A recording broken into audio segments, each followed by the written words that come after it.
Bonjour à tous et à toutes. Ça fait très plaisir de vous joindre par vidéo ce matin pour apporter le message à l'église de Bord-les-Orgues. Merci beaucoup pour vos prières pour notre voyage aux États-Unis qui se passe très bien.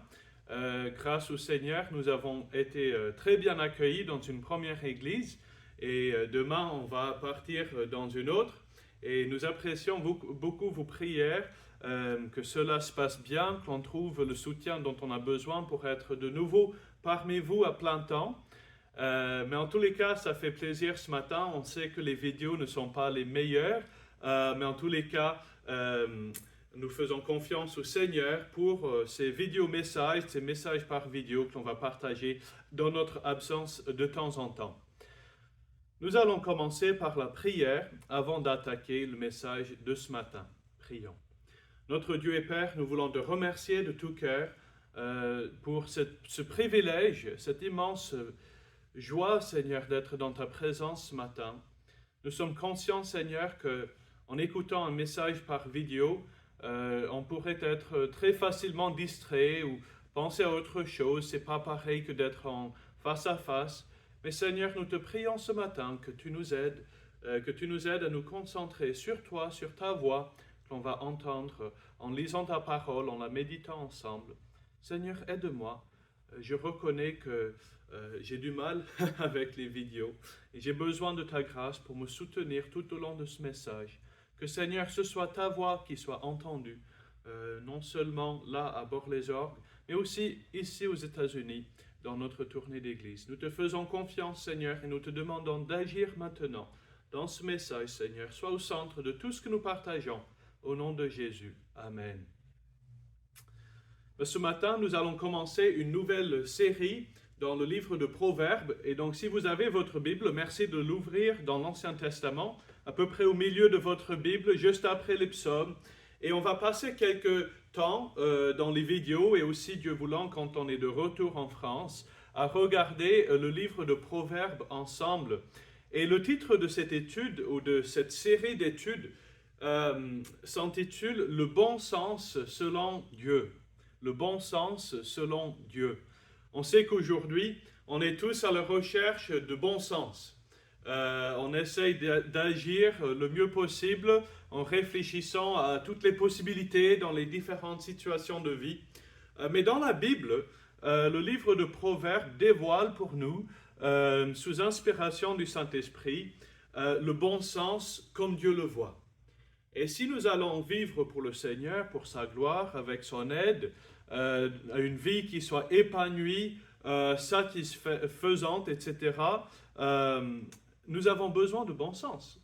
Nous avons besoin de cette aide de Dieu pour discerner, pour agir dans la sagesse, pour le connaître davantage, afin de vivre pour sa gloire et selon sa volonté. Alors ce matin, nous allons voir dans Proverbes chapitre 1er, verset 1 jusqu'au verset 9. On va lire ce passage ensemble et puis on va surtout se focaliser sur le verset 1er qui nous démontrera l'auteur, l'écrivain, et on considérera ensemble un peu le contexte de ce livre pour poser des fondements pour tout le restant de la série. Alors lisons ensemble Proverbes chapitre 1er, verset 1 jusqu'au verset 9. Proverbe de Salomon, fils de David, roi d'Israël.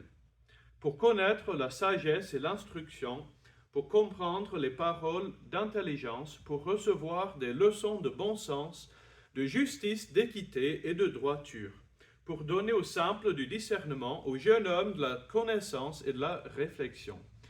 Que le sage écoute et il augmentera son savoir, et celui qui est intelligent acquérera de l'habileté. Pour saisir le sens d'un proverbe ou d'une énigme, des paroles des sages et de leurs sentences, la crainte de l'Éternel est le commencement de la science. Les insensés méprisent la sagesse et l'instruction. Écoute, mon fils, l'instruction de ton père, et ne rejette pas l'enseignement de ta mère, car c'est une couronne de grâce pour ta tête et une parure pour ton cou. Et donc, nous commençons avec un peu le contexte de Proverbes ce matin. Le livre de Proverbes a été bien sûr écrit par Salomon, le roi d'Israël, le fils de David. C'est ce que l'on trouve dans le verset 1er. Proverbe de Salomon, fils de David, le roi d'Israël. Et il était donc le troisième roi en Israël. Il y a eu d'abord Saül, puis David, et maintenant Salomon. Et il faut savoir qu'il a régné pendant à peu près 40 ans en Israël. Et donc, ça veut dire qu'il a toute une expérience, toute une vie de vécu qui ont bien sûr influencé les proverbes qu'il va nous partager sous inspiration du Saint-Esprit par la suite. Arrivé le moment où il devait succéder David, où il devait prendre le trône, son père l'a exhorté à suivre le Seigneur de tout son cœur et de s'attacher à lui comme seul guide pour son règne. Si nous lisions dans 1 Roi chapitre 2, verset 1 jusqu'au verset 4, par exemple, David exhorte son fils Salomon en disant, voilà, fortifie-toi, sois un homme, observe les commandements de l'Éternel, ton Dieu, en marchant dans ses voies, en gardant ses lois et ses ordonnances, ses jugements et ses préceptes, selon tout ce qui est écrit dans la loi de Moïse, afin que tu réussisses dans tout ce que tu feras et partout où tu tourneras. Et afin que l'Éternel accomplisse cette parole qu'il a prononcée sur moi, si tes fils prennent garde à leur voie, en marchant avec fidélité devant moi, de tout leur cœur et de toute leur âme, tu ne manqueras jamais d'un successeur sur le trône d'Israël. Et donc David a exhorté Salomon à marcher selon la sagesse, à marcher dans les voies, les commandements, les préceptes de l'Éternel, de les aimer, de les mettre en pratique, afin qu'il réussisse dans son règne.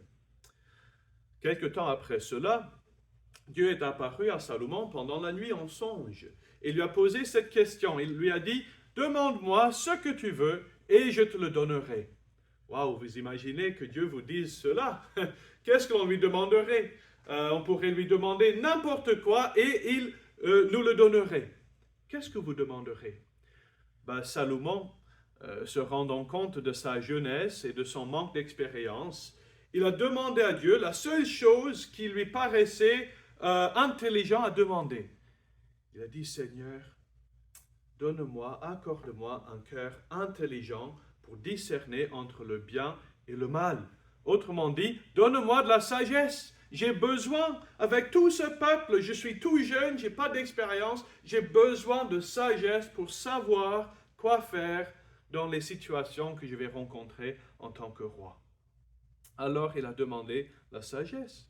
Et la Bible dit qu'effectivement, cette requête a plu au Seigneur et que de là, Dieu lui a accordé un cœur sage et intelligent, de telle sorte qu'il n'y a eu personne avant lui ni après qui ait eu tellement de sagesse sur toute la terre. Salomon a reçu la sagesse de Dieu et armé de cette sagesse, il a su, pour la plupart, régner avec une équité tellement juste que même les nobles d'autres royaumes sont venus écouter ses conseils. Vous prenez par exemple dans 1 Roi chapitre 9, chapitre 10 par là, il y a même la reine de Séba qui est venue lui poser toutes les questions les plus difficiles qu'elle avait sur plein de choses, parce qu'elle reconnaissait que Salomon avait cette sagesse venant de l'Éternel. De cette sagesse, Dieu a aussi permis, bien sûr, sous inspiration du Saint-Esprit, que Salomon écrive plusieurs livres qui se trouvent dans notre Bible aujourd'hui. Vous regardez, par exemple, le Cantique des Cantiques, Ecclésiaste, et puis plusieurs des psaumes sont aussi écrits par lui, et bien sûr, le livre de Proverbes qu'on va voir aujourd'hui. Et donc, Dieu lui a donné cette immense sagesse qu'il a voulu partager avec nous et que Dieu lui a permis de partager avec nous dans la Bible. On va voir donc dans le message d'introduction ce matin 3 choses principales. On va regarder d'abord la structure du livre, juste grosso modo, pour voir un peu la direction que l'on va prendre dans cette série. Puis on va regarder des versets clés qui peuvent déverrouiller tout le sens du livre de Proverbes et comment Dieu s'attend que l'on l'applique à nos vies. Et puis, on va terminer avec un avertissement. Parce que malheureusement, Salomon n'a pas toujours régné avec sagesse. Mais regardons à présent la structure du livre. Le mot proverbe en hébreu est le mot mashal, mashal, qui signifie une parabole, un discours ou un parallélisme. L'idée, c'est que l'auteur va se servir de courtes phrases marquantes, pertinentes et mémorables pour nous enseigner une vérité générale basée sur son expérience. Et donc, il va prendre une expérience de tous les jours et en faire des contrastes et des comparaisons pour nous enseigner une vérité. C'est l'idée générale d'un proverbe. Et puis le but d'un proverbe dans le contexte du livre des proverbes dans la Bible, c'est que nous soyons marqués spirituellement.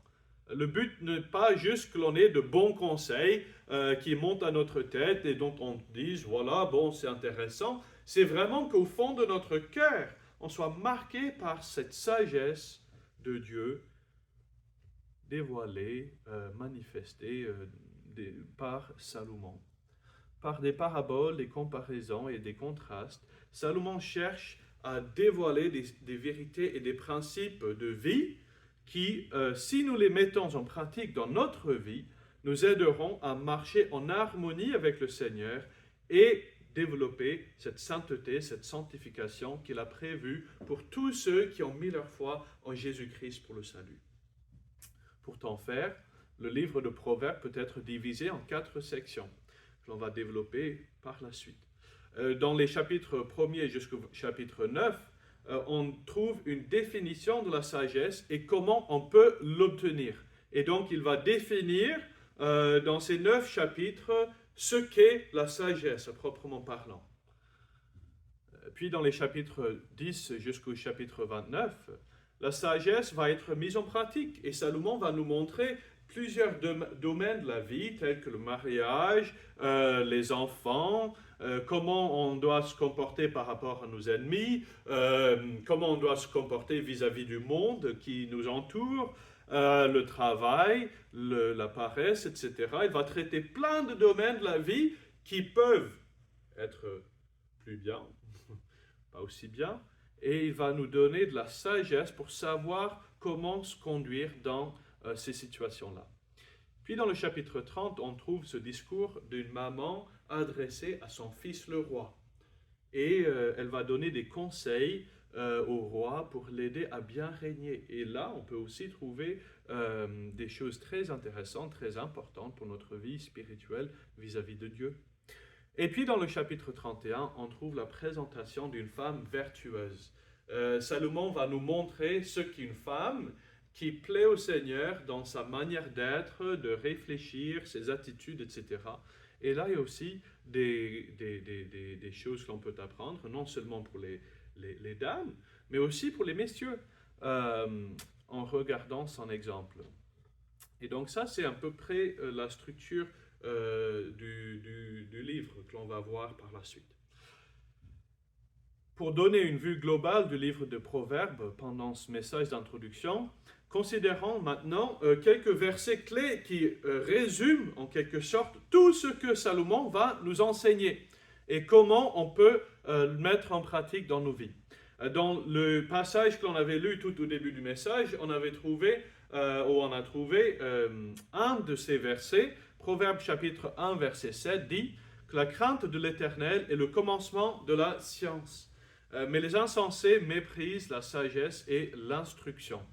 Dans ce premier verset clé, on trouve le point de départ pour tout ce que l'on va voir par la suite. Toutes les instructions, tous les conseils, tous les proverbes et les paraboles que Salomon va donner par la suite ne serviront à rien. On ne réussira pas à les mettre en pratique dans notre vie du tout, à moins que l'on commence par cette porte d'entrée dans la sagesse et dans la sanctification. Il s'agit de craindre Dieu. De craindre Dieu. Craindre Dieu, ce n'est pas d'avoir peur de lui au point d'aller se cacher de peur.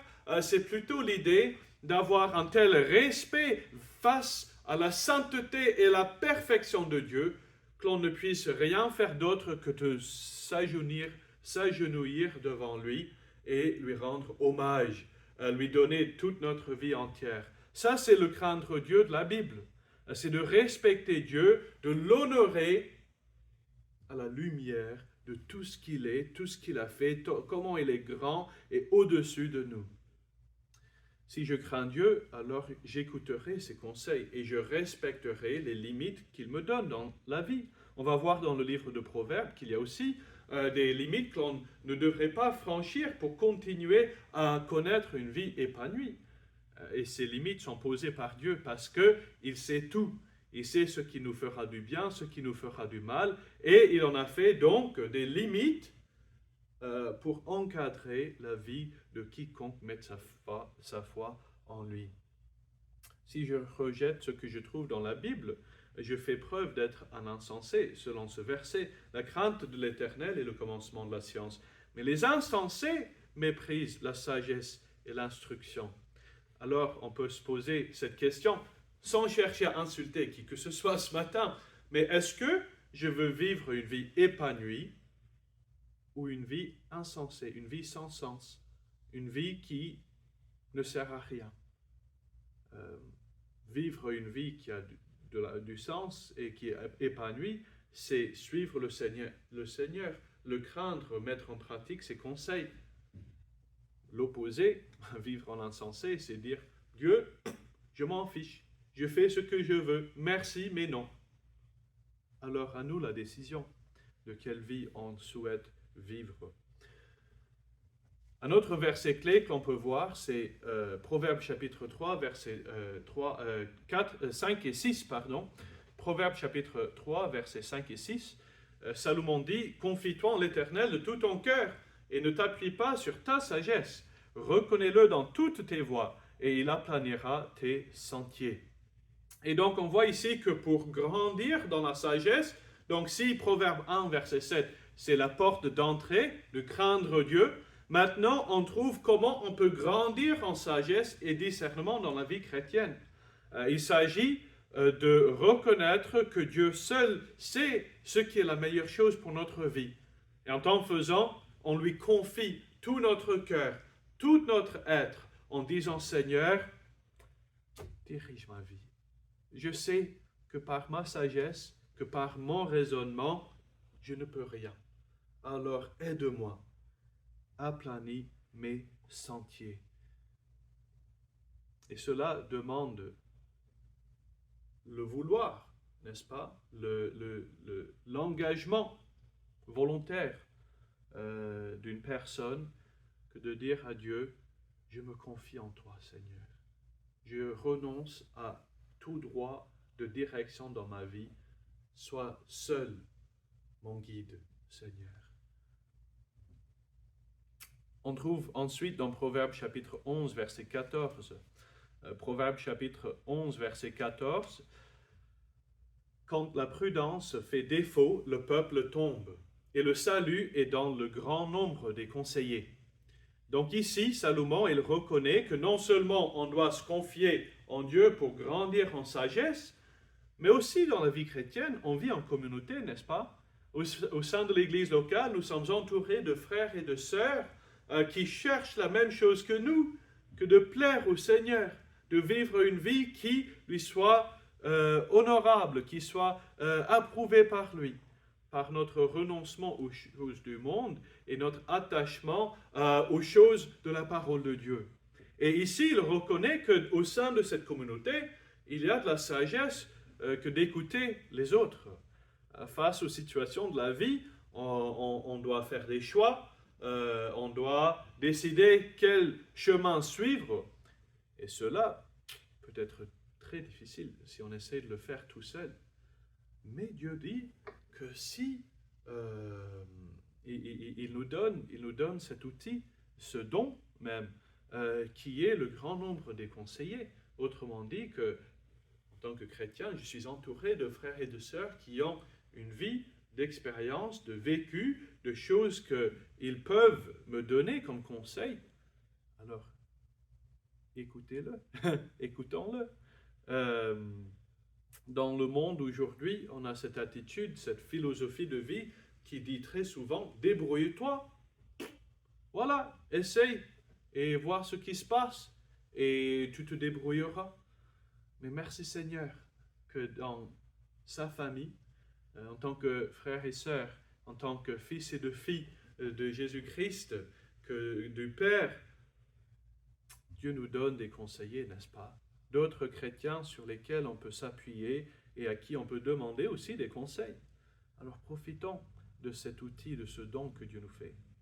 Proverbe chapitre 27, verset 1er. Ne te vante pas du lendemain, car tu ne sais ce qu'un jour peut enfanter. Salomon ici, il reconnaît et il est très sensible à la brièveté de la vie. Et il reconnaît que la vie sur terre est très courte par rapport à l'immense étendue de l'éternité. Alors il nous dit, et il nous dira par la suite, profitons de cette vie que Dieu nous a donnée pour vivre à sa gloire tant qu'on a le temps. Profitons pour partager son amour avec d'autres, car la vie est courte. Et puis Proverbe chapitre 29, verset 25. La crainte des hommes tend un piège, mais celui qui se confie en l'Éternel est protégé. Ici, Salomon, il reconnaît, et en tant que roi, il avait bien sûr la tentation de craindre les hommes. Quand il se trouvait face à des difficultés, face aux uns et aux autres qui voulaient se faire écouter par lui, qui voulaient avoir raison dans leurs affaires qu'il devait juger, il aurait pu très facilement dire « je ne sais pas quoi faire, je crains cette situation, je crains l'homme qui est devant moi ». Mais il a reconnu qu'avec l'Éternel, il était protégé contre tout mal. Qu'est-ce qu'un homme peut me faire si l'Éternel, le Créateur, est pour moi? Si Dieu soit pour nous, qui sera contre nous? Et donc, Salomon nous met en garde contre la crainte de l'homme. Parce que la crainte de l'homme, si on laisse la réaction et l'opinion des autres nous saisir de crainte, ça nous paralyse, n'est-ce pas, dans la vie chrétienne. Ça nous rend incapables d'avancer avec le Seigneur tant que notre pied est attrapé dans le piège. Et donc, il nous donne ce conseil aussi, qu'on va voir dans la suite. Pour terminer ce matin, on va voir aussi un avertissement. Malgré le fait que Salomon a reçu cette immense sagesse de la part de Dieu pour discerner le bien du mal, pour juger avec équité, pour garder le peuple uni et pour construire le temple, il n'a malheureusement pas bien terminé sa course. Malgré tout ce qu'il a écrit au sujet du danger de s'unir avec une femme qui ne connaît pas Dieu, par exemple, il s'est laissé emporter très loin par l'attraction et le désir d'avoir des femmes. Et il a fini par même être hypocrite par rapport à son propre conseil.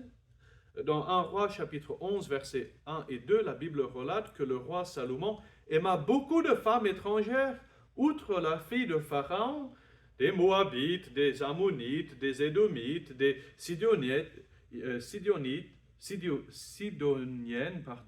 des Éthéniennes, appartenant aux nations dont l'Éternel avait dit aux enfants d'Israël, « Vous n'irez point chez elles, et elles ne viendront point chez vous. Elles tourneraient certainement vos cœurs du côté de leur Dieu. » Ce fut à ces nations que s'attacha Salomon, entraîné par l'amour.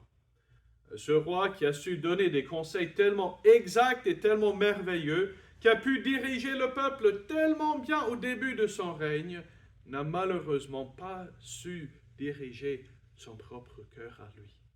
Au lieu de rester attaché à Dieu, la Bible dit que Salomon s'est attaché à ces femmes qui ont fini par détourner son cœur de son amour pour Dieu. Il a fini par abandonner son premier amour, comme Jésus l'écrira dans Apocalypse à l'une des églises de l'Asie. Au total, Salomon a eu 700 femmes, des princesses, 300 concubines, qui ont toutes contribué à l'égarer de Dieu. Ce n'était pas la faute des femmes, c'est Salomon qui, en se laissant entraîner par ses désirs, ses tentations, est allé faire tout cela. En tant faisant, la Bible dit que Salomon fit ce qui est mal aux yeux de l'Éternel, et il ne suivit point pleinement l'Éternel comme David son père. Il a fini même par bâtir des autels aux dieux des païens au milieu d'Israël. En conséquence de son péché, Dieu a permis que le royaume d'Israël se divise après sa mort, malgré la promesse qu'il avait faite à David. Et le peuple ne fut plus jamais uni. C'est parce que le péché engendre toujours des conséquences.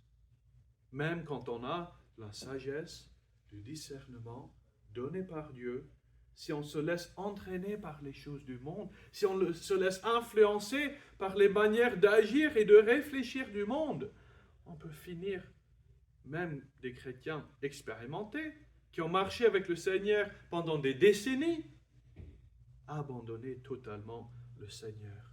Malgré tout le bien qu'il a fait et toute la sagesse qu'il possédait, Salomon a mal fini sa marche avec le Seigneur.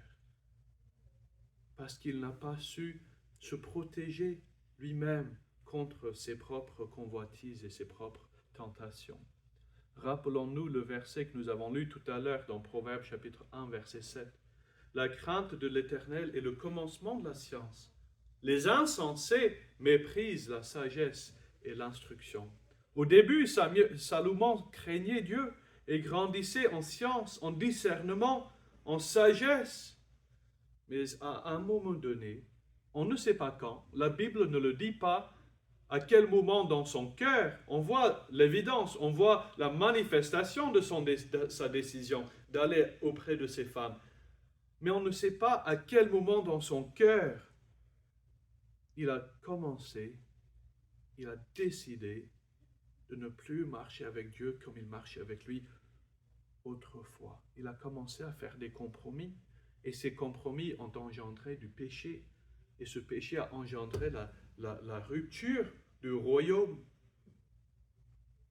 Au lieu de recevoir la sagesse et l'instruction de Dieu, il a commencé à l'ignorer pour suivre son propre chemin.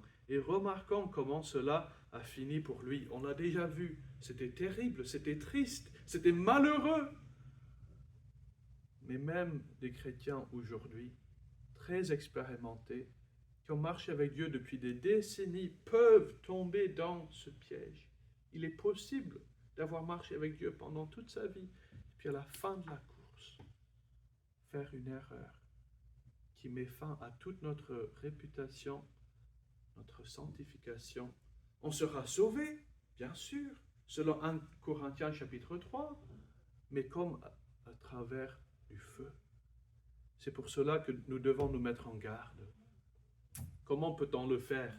Comment est-ce qu'on peut se mettre en garde maintenant, aujourd'hui, chrétien que l'on soit, bien expérimenté, tout nouveau dans la foi? Comment peut-on se mettre en garde pour ne pas tomber dans les mêmes pièges que Salomon, qui n'a pas pu mettre en pratique ses propres conseils? Nous pouvons nous appuyer sur le conseil de Jacques, trouvé dans Jacques chapitre 1, verset 5. En nous humiliant devant Dieu, en disant à Dieu, je manque de sagesse, je le reconnais, je manque de discernement, je sais que je ne fais pas toujours ce que je devrais ou comment je devrais le faire. Seigneur, j'ai besoin de toi. Dans Jacques chapitre 1, verset 5, ce conseil est donné, si quelqu'un d'entre vous manque la sagesse, qu'il la demande à Dieu, qui donne à tous simplement et sans reproche, et elle lui sera donnée. Vous voyez, Dieu nous donnera ce dont on a besoin. Il nous donnera cette sagesse si seulement on lui demande de le faire. Alors, en conclusion, dans tout ce qu'on va voir dans Proverbes, et là aujourd'hui, ça a été vraiment une introduction générale pour poser des fondements. Et on va par la suite aller verset par verset, découvrir cette sagesse de Dieu qui nous est proposée aujourd'hui. Il y aura toujours un choix à faire. Dans ce que l'on va voir par la suite dans Proverbes, il y aura toujours un choix à faire. Ce que l'on trouvera dans ces versets, c'est ce que Dieu désire pour nous. C'est ce que Salomon a découvert par son expérience qu'il veut nous transmettre. Suivre le conseil que Salomon donne, que Dieu nous donne finalement par le Saint-Esprit, représente laisser Dieu diriger ma vie. Ou sinon, on peut ignorer son conseil. On peut voir ce qu'il a à dire et on peut dire, Seigneur, cela ne m'intéresse pas pour l'instant, je vais continuer comme je le vois bon. Et on peut voir les conséquences que cela a engendré pour Salomon. Alors quel choix est-ce qu'on va faire? Quel chemin est-ce qu'on va suivre? Suivre Dieu, lui confier notre vie, ou faire ce qui est bon à nos yeux? Le choix est à vous, le choix est à moi. Alors que le Seigneur nous aide à soumettre nos vies entières à Dieu en recevant les proverbes qu'on va découvrir ensemble. Prions. Seigneur, nous te remercions pour ce temps, nous te remercions pour ta parole, pour ces proverbes qu'on va découvrir ensemble. Aide-nous à les mettre en pratique, Seigneur, à te confier notre vie entière, que dans tous les domaines de notre vie, on soit prêt à dire non pas ma volonté, Seigneur, mais la tienne. Donne-nous, Seigneur, un cœur ouvert pour tout le restant de cette série et aide-nous à marcher dans l'intégrité avec toi cette semaine. Au nom de Jésus. Amen. Merci beaucoup pour votre écoute. Que le Seigneur vous bénisse cette semaine, qu'il vous garde et à très bientôt.